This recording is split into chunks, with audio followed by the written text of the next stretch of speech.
사정이 있을 겁니다. 오늘 말씀 제목이에요. 여러분, 서울 대치동에 사는 황대익 목사님이라고 계시는데, 이분이 밤에 TV 이렇게 좀 보고 쉬고 하다가 자야 되는데 잠이 안 오는 밤에는 엉뚱하게도 차를 몰고 남한산성을 간대요.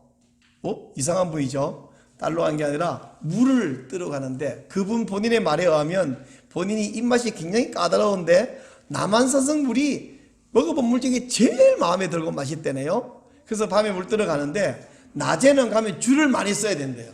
게다가 종종 얌체같이 물통을 잔뜩 가져와갖고 쫙 두고 하면 한 사람 물 뜨는데 엄청 시간 많이 걸리잖아요. 그러면 뒤에 줄이 길게 쓰면 좀 마음이 짜증스럽죠. 근데 밤에 그런 일이 없어서 좋다는 거예요. 근데 이분이 물을 떠서 이제 차를 몰고 오다 보면 종종 여자분들이 서너 명이 모여가지고 차 태워달라고 손을 든대요. 그래서 속으로 생각할 때, 아니, 뭔 아줌마들이 이 밤중에 모여서 어디서 놀다가 차를 태워달라고 그러냐. 저 아줌마들의 남편들은 뼈빠지게 일하고 있을 텐데 저렇게 밤낮까지 논단 말이냐. 그래서 아주 속으로 약간 미워하면서 차를 절대 안 태워주는데, 언제가 한 번은 차를 몰고 오다가 갑자기 궁금한 생각이 들더래. 대체 저 여자분들은 어디서 뭐하고 이 시간까지 놀았을까? 좀 궁금하잖아요? 근데 그분 성격이 뭐든지 궁금하면 못 참는데, 저랑 좀 비슷한 것 같아요. 궁금하면 못 참는. 그래서 한 번은 세워줬더니 우르르 타더라는 거예요. 그래서 아니, 이 시간까지 뭐 하셨냐 물었더니 깜짝 놀랐대요.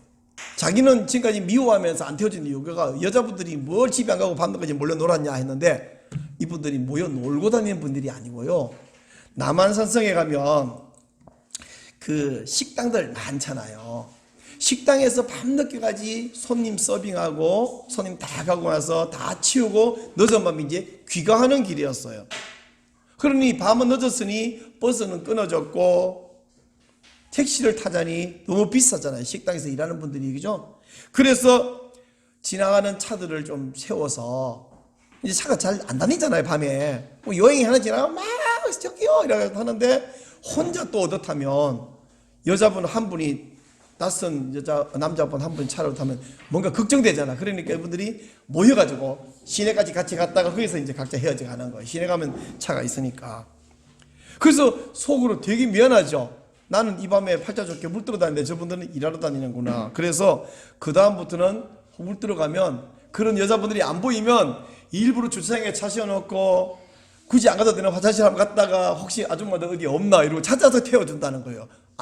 그건 좀 안쓰러우니까. 이야기를 하면서 하는 말이, 우리가 남의 사정을 모를 때는 자기 기준과 자기 생각으로 판단을 해요.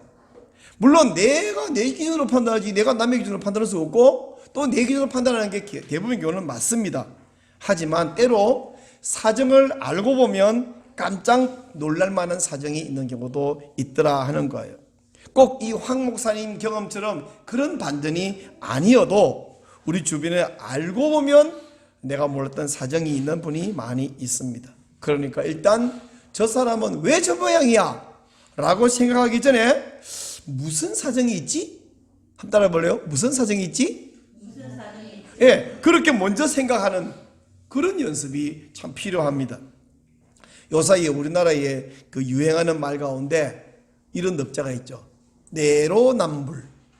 보통 우리 사자성어라는 말과 고사성어라는 말은 거의 동의어로 쓰여져요. 그리고 고사성어는 고대에 있었던 한 사건과 관련돼서 뭐 세옹지마 이런 말들 생겨나는데, 그리고 그 말들은 다 한자 말인데, 내로남불은 한글, 영어, 또 한글, 한자 다 섞인 이런 재미있는 말입니다.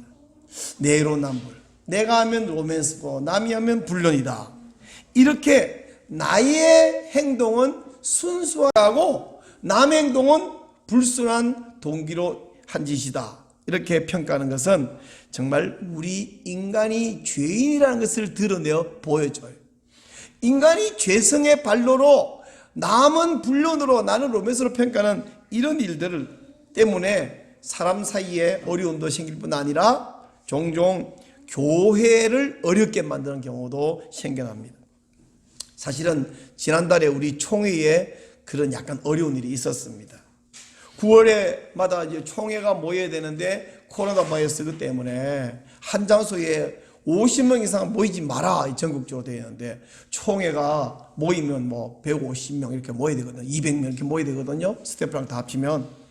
근데 모일 수가 없잖아요. 그래서 모이기 위해서 거기 2박 3일 이틀 동안 잠도 자야 되니까 넓은 홀 있는 그런 호텔 숙소 다 준비해놨는데 할 수 없으니까 다 취소하고 어떡할 것인가를 심사숙고 긴 시간 고민하고 오는데 답이 없잖아요. 그래서 답은 아니지만 근사한 답을 찾아냈습니다. 영상으로 줌 시스템을 이용해서 전국 노예 흩어놓고 회의를 하자. 그러니까 정상회의가 안 되니까 시간도 확 축소해서 그냥 한나절로 끝내자. 근데 제가 처음부터 2박 3일을 4시간을 줄인 것은 좀 부담이 크다. 이게 되겠나 걱정했는데 아니나 다를까 4시간 하기로 한 것이 7시간 반 만에 겨우 억지로 끝을 내긴 냈는데요.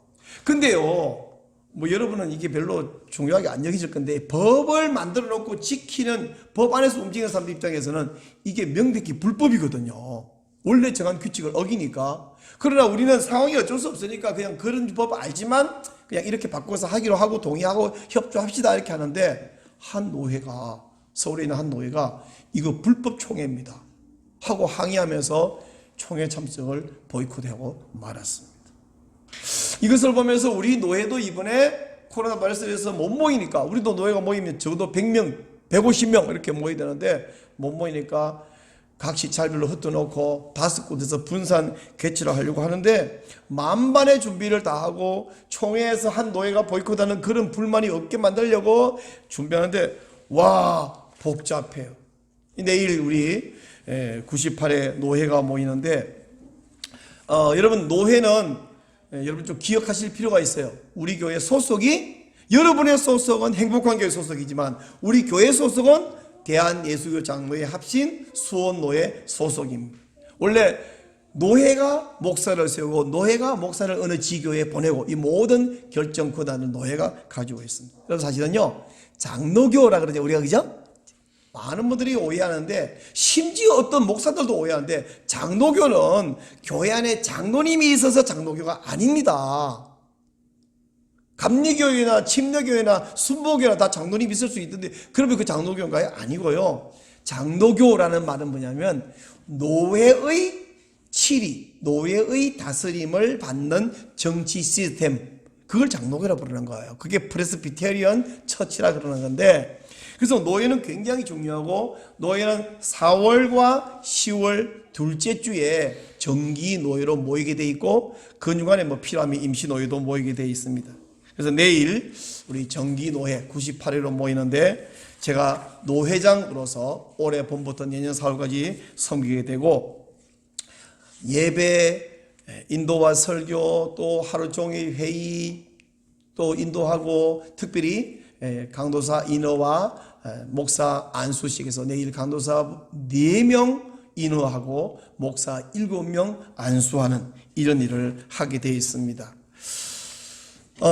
분산 교체하려고 그러니까 몇 시간을 시스템 점검하고 하는데 방송실에 있는 이수본부는 아는데 갑자기 컴퓨터가 멎어버려요. 갑자기 소리가 안 나오거나 영상이 안 나오는 것을 지난번에 경험해서 막 땀 뻘뻘 흘리고 겨우 복구시켰는데 또 회의에다가 갑자기 그런 일이 안 생긴다는 보장이 없어요.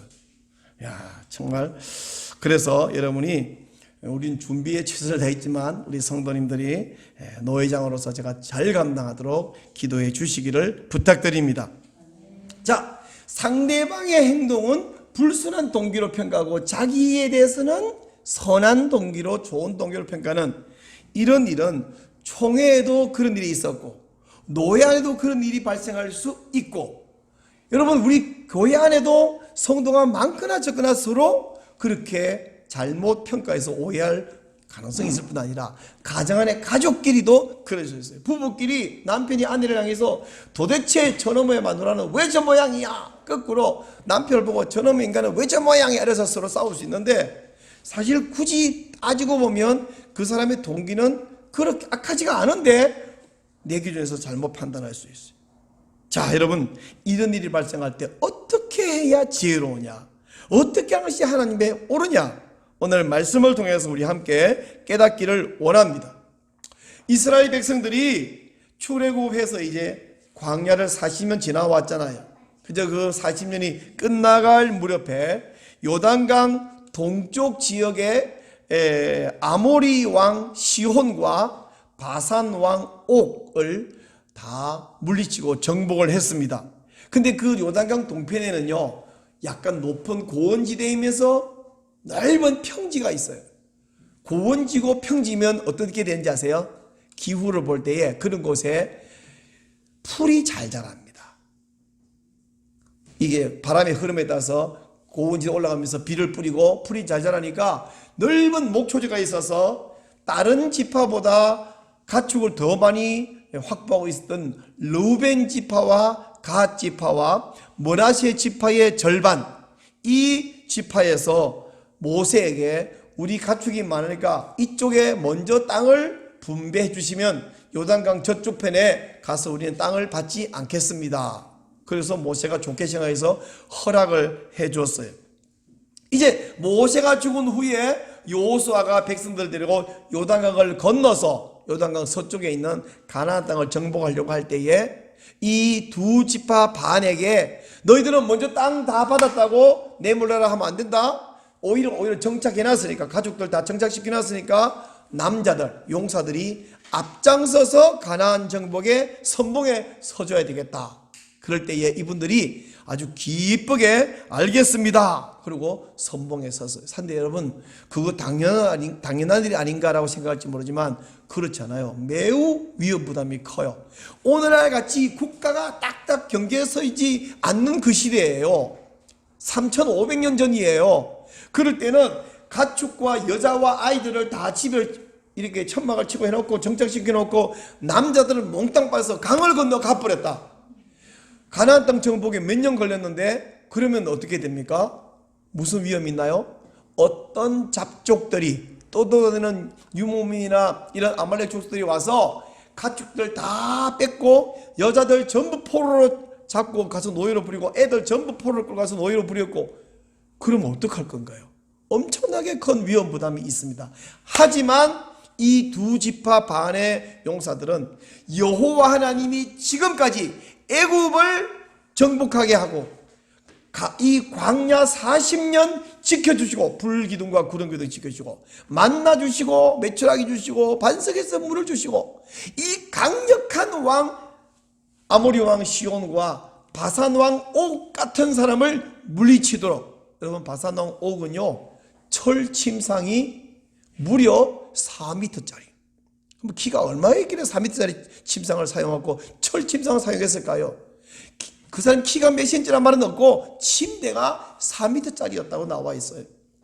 그런 거인 족속까지 다 물리치게 하신 여호와 하나님이 우리가 강 건너 정복전쟁하고 있을 때에 우리의 가족, 처자식, 가축을 지켜주시고 보호해주시자 믿고 그들은 아멘 순종하고 여호수아에게 순종하고 강을 앞장서서 건너갔습니다. 사랑하는 성도 여러분, 목사가 교회를 위해서 어떤 헌신을 요구할 때 합리적으로 생각하면 위험 부담이 크거나 때로는 목사님의 요구가 현실적으로 말이 안 되는 경우도 있어요.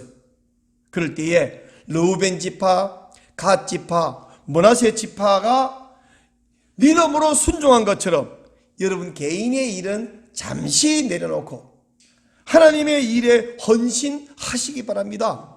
그럴 때에 하나님이 내 일을 책임지시고 하나님이 내 일을 지켜주시고 내 가정과 내 사업을 형통케 하시리라 하는 그런 믿음을 가지시기를 축원합니다. 가나안 정복 전쟁 수년간 계속됐습니다. 그리고 드디어 정복 전쟁을 마쳤어요. 이제 여호수아가 이 두 지파 반 용사들을 가족이 있는, 가축이 있고 정착지가 있는 요단강 동편으로 돌려보냈어요. 근데 이분들이 몇 년 만에 집으로 가는 거리인데 빨리 강을 건너서 자기 각자 정착지로 가면 되는데 그 전에 이들이 뭐냐, 강을 건너자 말자 요단강 동편 언덕에다가 제단을 쌓았어요. 번제단. 아주 조그만 이 모형을 하나 지은 게 아니라 크게 지었습니다. 두 지파 반 용사들이 요단강을 건너서 동쪽에다가 큰 재단을 쌓았다. 이 소식을 들은 서쪽에 있는 주류 지파들, 9지파 반이죠. 이 사람들은 저건 필시 우리 이스라엘 민족 신앙 공동체를 양분하고 분열시키는 아주 못된 행동이다 하고 판단했습니다. 가자! 이스라엘 공동체를 분열시키는 저 사람들은 우리가 다 쳐서 정복시켜야 돼. 가서 싸우려고 합니다. 이 사람들은 지금 방금 정복전쟁을 마친 사람들이고 싸우는데 사기 총천해 있고 싸우는데 익숙해 있고 사람을 칼로 창으로 쳐 죽인 아주 이골이 나 있는 사람들이에요. 이 사람들은 지금 건드리면 싸우려고 하는 그런 막 준비가 되어 있는 사람들이에요. 근데 먼저 쫓아가서 다 몰려서 싸우기 전에 대체 무슨 짓거리 하는 거냐? 일단 가서 말은 해보자. 그리고 이들이 먼저 대표단을 뽑았습니다. 대표단의 책임자는 비느하스 제사장입니다. 비느하스는 아론의 손자이고 엘르아살 제사장의 아들인데 이 분은 하나님을 향한 열심이 아주 특심인 그런 제사장이었습니다. 비느하스와 함께 9지파 반의 용사들은 지파마다 대표자, 책임자 10명씩을 뽑아서 함께 비느하스와 함께 동쪽 지파에 갔습니다. 너희들이 이 재단을 쌓은 의도가 무엇이냐? 이스라엘 공동체에서 독립하기 위함이 아니냐? 너희들 하나님 일을 섬기는 일에서 벗어나는 것이 얼마나 위험한 짓인지 아느냐 모르느냐? 막 책망을 했어요. 그랬더니 동쪽 두 지파 반 사람들이 아니 옳시다. 우리가 이 재단을 쌓은 것은 독립하기 위함도 아니요 분열하기 위함도 아니요 여호와 섬기면서 벗어나기 위함도 아닙니다. 오히려 화합하기 위함입니다. 무슨 소리 하고 있어? 화합하기 위함인데 분열을 한단 말이냐? 그랬더니 이 재단에서 서쪽 지파들이 하나님의 번제에서 예배할 때 우리는 우리끼리 제사를 하겠다는 것이 아니고 세월이 흐른 후에 서쪽 지파의 후손들이 우리 동쪽에 있는 이 사람들을 향해서 너희들은 강 저쪽에는 이방인들이고 오랑캐들이고 하나님 섬기는 거 아무 상관이 없는 사람들이다 라고 혹시 말하면 그때 아니요 우리 조상들이 요단강에 쌓아놓은 제단을 보십시오. 서쪽 제단과 똑같은 모양의 쌓은 제단 이것이 우리도 여호와 하나님을 섬기는 백성이요 하나님 공동체의 후손인 것을 증명합니다 라는 증거물로 제시하려고 이것을 만든 것입니다. 절대로 분리하기 위함이 아니라 분리되지 않기 위해서 만들어 놓은 거예요. 이렇게 이야기합니다. 여호수아 22장 27절 너희 자손들이 후일에 우리 자손들에게 이르기를 너희는 여호와께 받을 분깃이 없다 하지 못하게 하려 함이라 이렇게 대답을 했습니다. 이 대답을 들은 비느하스와 또 9지파 반의 지도자들은 아주 그 말을 기쁘게 여겼고 돌아가서 이 말을 보고하자 모든 이스라엘 백성들이 크게 즐거워했다고 33절에서 말하고 있습니다. 33절 한번 보실까요? 33절 그 일이 이스라엘 자손을 즐겁게 한지라 이스라엘 자손이 하나님을 찬송하고 르우벤 자손과 갓 자손이 거주하는 땅에 가서 싸워 그것을 멸하자 하는 말을 다시는 하지 아니하였더라 라고 말씀하고 있습니다. 자 여러분 서쪽 지파 10지파 9지파 10지파 사람들 입장에서는 요단강 동쪽에다가 제단을 따로 쌓았다는 것은 분리 독립 분열하자는 의도다라고 판단하기에 충분해요. 하지만 당사자에게 물어봤더니 상상도 하지 못했던 이유와 동기와 사정이 있었다는 사실을 알 수 있었습니다.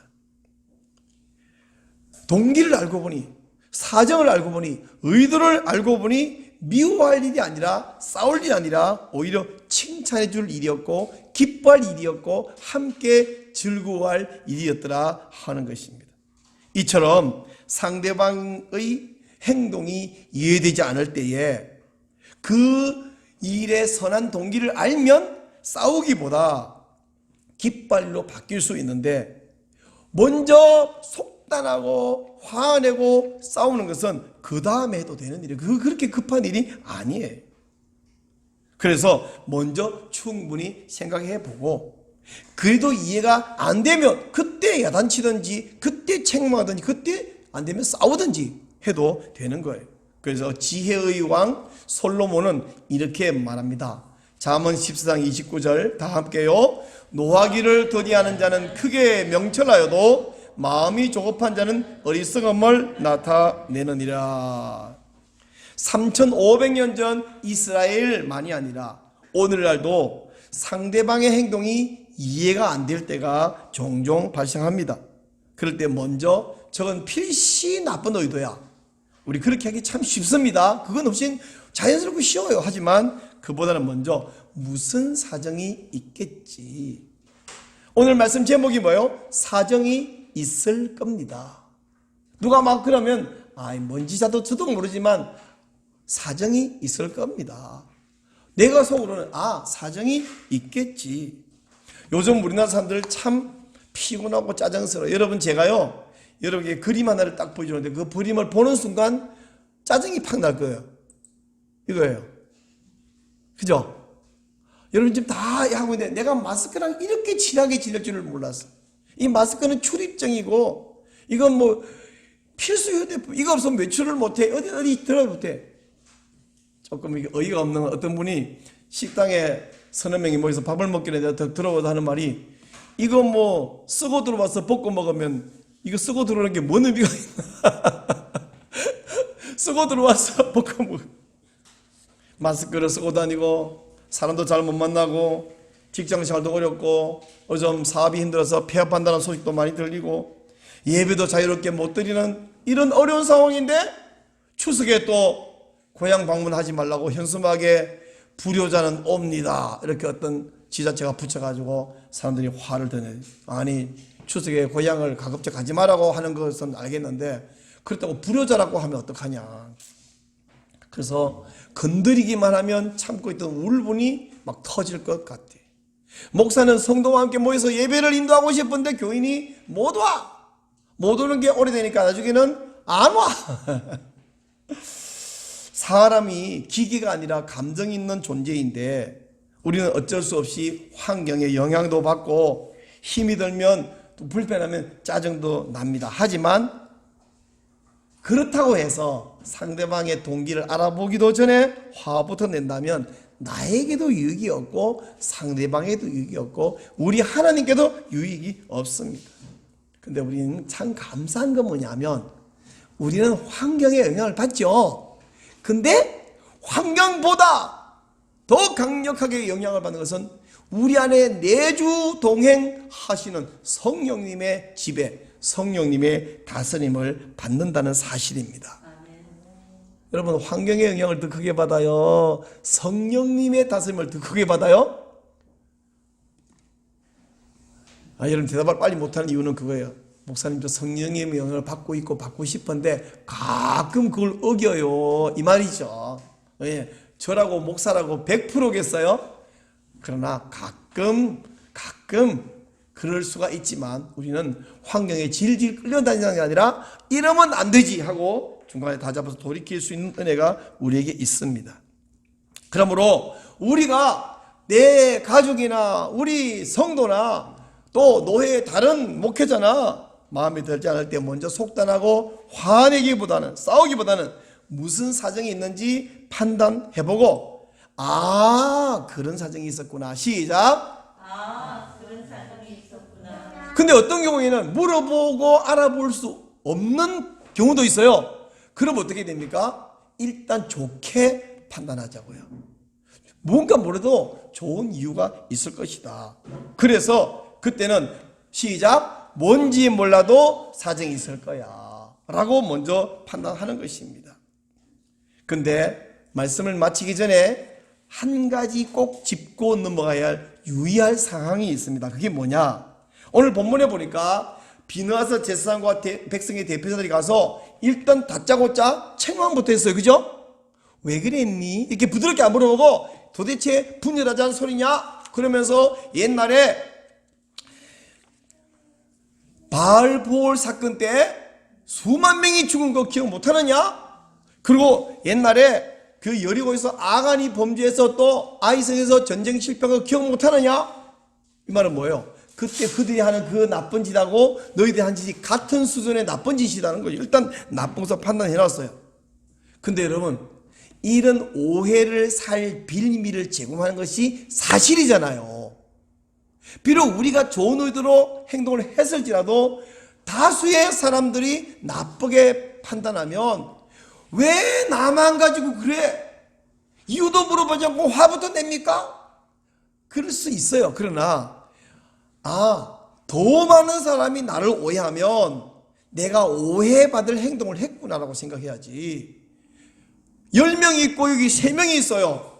3명이 한 행동을 10명이 와 잘못다 그러면 야, 숫자 많으면 행푸냐? 이렇게 하면 안 되고, 더 많은 사람이 그렇게 생각하면 우리가 일반적인 사람 사이에서 오해받을 행동을 했구나. 그러면 어떻게 돼요?